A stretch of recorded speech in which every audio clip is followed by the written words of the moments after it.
Assalamualaikum warahmatullahi wabarakatuh. Perkenalkan, saya Cekgu baru di Tadika Mesra. Di sini saya akan memperkenalkan diri. Nama Cekgu Wildan Nur Hikmah. Bisa dipanggil dengan Cekgu Wildan. Dengan NIM 2341596 dari kelas 4E Prodi Manajemen di kampus Universitas Muhammadiyah Ponorogo. Ya, di sini saya akan menjelaskan materi yaitu manajemen persediaan. Apa itu manajemen persediaan atau bisa dibilang inventory management? Adalah proses merencanakan, mengoptimasikan, dan mengendalikan barang yang disimpan oleh perusahaan untuk memastikan ketersediaan bahan baku, barang dalam proses atau barang yang jadi dalam jumlah yang tepat, waktu yang tepat, dan biaya yang efisien. Kemudian, yang kedua, saya akan menjelaskan tujuan manajemen persediaan. Manajemen persediaan bertujuan untuk menjamin keterlangsungan operasi perusahaan baik dalam proses produksi maupun penjualan. Dengan pengelolaan persediaan yang baik, perusahaan dapat memastikan kesediaan bahan baku atau barang jadi tepat waktu, sehingga tidak mengganggu kelancaran produksi atau pelayanan kepada konsumen.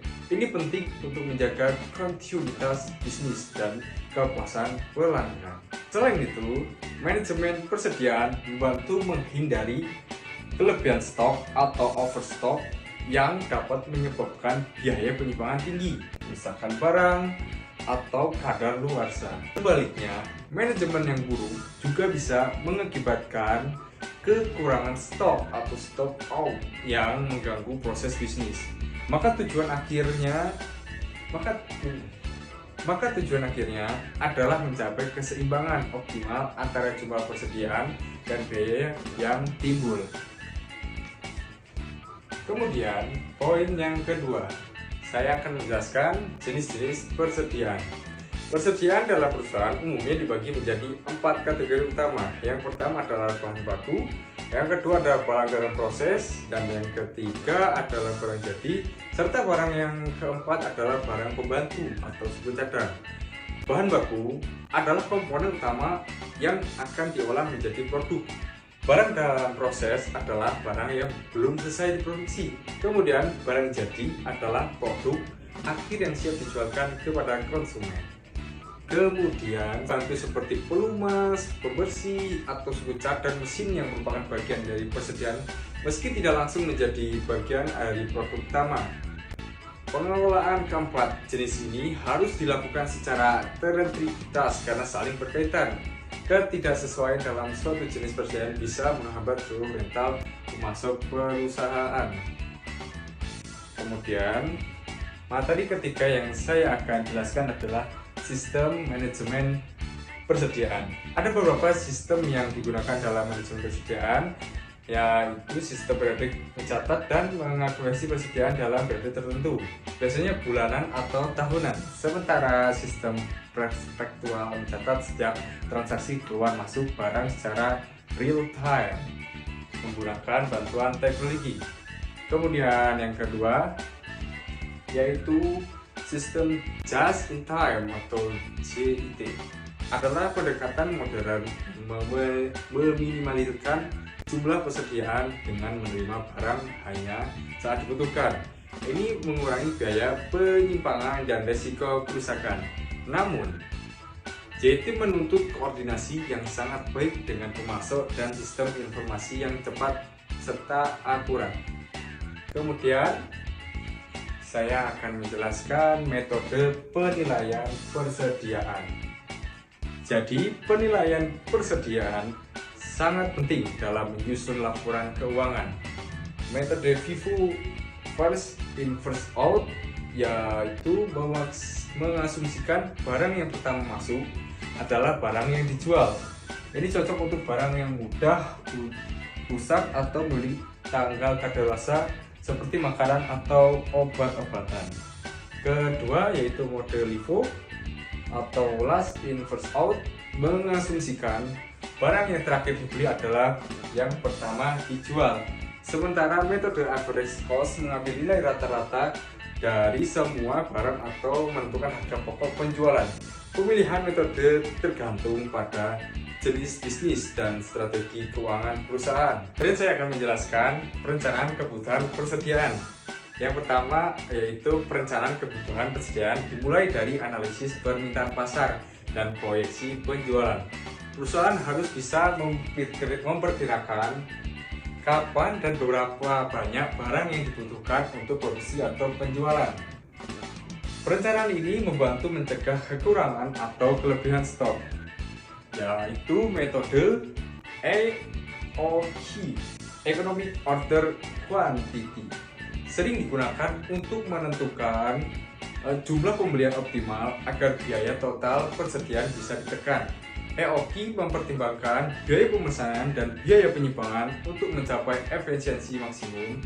Ya, perencanaan yang baik mengingatkan produktivitas dan penghematan biaya. Kemudian materi yang saya akan jelaskan kembali yaitu pengendalian persediaan. Pengendalian persediaan bertujuan untuk menjaga tingkat stok dalam batas aman dan efisien. Ini dilakukan dengan menetapkan stok minimum atau safety stock, stok maksimum, dan titik pemesanan ulang atau reorder point. Ketiga, parameter ini membantu perusahaan menghindari kekurangan atau kelebihan barang.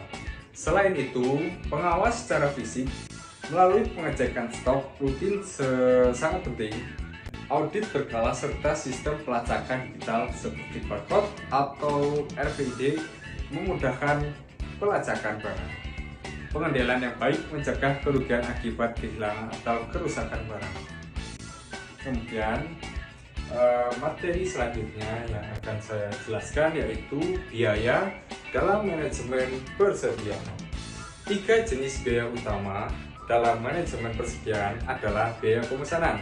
Yang kedua biaya penyimpangan, maksud saya biaya penyimpanan, dan yang ketiga biaya kekurangan stok. Biaya pemesanan mencakup ongkos administrasi transportasi dan waktu yang dihabiskan untuk memesan barang. Sementara biaya penyimpangan meliputi sewa gudang, keamanan, dan asuransi. Kemudian jika jika persediaan tidak dikelola dengan baik, perusahaan juga bisa mengalami biaya kekurangan stok. Ini termasuk hilangnya peluang penjualan, gangguan sistem produksi, hingga kehilangan kepercayaan pelanggan. Oleh karena itu, pengelolaan biaya harus menjadi bagian integral dari strategi persediaan. Kemudian bab ke-8 yaitu peran teknologi dalam manajemen persediaan. Teknologi berperan penting dalam meningkatkan efisiensi manajemen persediaan. Sistem ERP atau Enterprise Resource Planning membantu perusahaan mengintegrasi seluruh data persediaan dengan aktivitas lainnya seperti pembelian, penjualan, akuntansi. Ini memungkinkan pemantauan persediaan secara real time atau akurat. Selain ERP, software khusus seperti SAP, Odoo atau Zoho Inventory memudahkan pengendalian stok, otomatisasi pemesanan, dan pelaporan. Teknologi barcode dan RFID juga membantu pelacakan barang dengan cepat. Penerapan teknologi ini tidak hanya menghemat waktu, tapi juga mengurangi kesalahan manusia. Materi yang ke-9 yaitu resiko dalam pengelolaan persediaan. Resiko dalam manajemen persediaan bisa muncul dari berbagai aspek. Misalnya, barang bisa rusak, kadaluarsa, atau hilang karena pencurian. Kelebihan stok dapat menyebabkan pemborosan, sementara kekurangan stok bisa mengganggu operasional. Selain itu, ketidaksesuaian data antara sistem dan kondisi fisik barang dapat menimbulkan kesalahan dalam pengambilan keputusan. Oleh karena itu, penting untuk melakukan audit secara rutin dan menerapkan sistem yang transparan serta akurat dalam pengelolaan data. Mungkin materi terakhir yang bisa saya sampaikan yaitu strategi efisiensi persediaan. Untuk meningkatkan efisiensi, perusahaan dapat menerapkan berbagai strategi. Salah satunya adalah membangun perusahaan baik dengan pemasok untuk memastikan pengiriman barang tepat waktu dan berkualitas. Kemudian forecasting yang akurat juga bisa membantu perusahaan dalam menentukan kebutuhan persediaan secara realistis. Selain itu, pendekatan layer inventory dan metode ABC analis juga efektif. Layer inventory meminimaliskan pemborosan dengan hanya menyimpan barang yang benar-benar dibutuhkan.